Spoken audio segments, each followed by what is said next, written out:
আসসালামু আলাইকুম। আজকে কিন্তু ২৬ তারিখ। আজকে ২৬ তারিখ, এখন সকাল ৯টা বাজে। অনেক টাকা পয়সার মালিক, অনেক ভাই বাদার, অনেক বন্ধুবান্ধব হয়ে যাবে। ২৬ তারিখ আসলে কি হবে সেটা কিন্তু এখনও আমি জানি না। কিন্তু ২৬ তারিখ এতদিন শুনে এসেছি ২৬ তারিখ টাকা পয়সার মালিক হবে, এক একজনে টাকার বস্তা পাবে, এরকম শুনে এসেছি।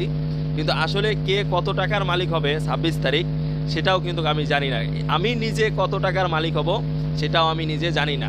কিন্তু অনেকেই এখনও বলতেছে ২৬ তারিখ ইন্ডিয়া থেকে শেখ হাসিনা বাংলাদেশ এসে বাংলাদেশের বর্তমান যুবক যারা আছে তাদেরকে টাকার বস্তা দেবে, এমনটা শুনেছি। কিন্তু ২৬ তারিখ কত টাকার মালিক হবে এক একজন ছেলেরা সেটা কিন্তু এখনও কেউ জানে না। সবাই অপেক্ষা করে আসিল ২৬ তারিখ। বাংলাদেশের যুবক ভাইয়েরা যারা আছে তারা খুব অপেক্ষায় ছিল যে ২৬ তারিখ টাকা পাওয়া যাবে এবং বড় অঙ্কের একটা টাকা। যাদের বাড়িতে টিনের ঘর ছিল তারা এখন ইটের ঘর করবে, এমনটা কিন্তু শুনে এসেছি।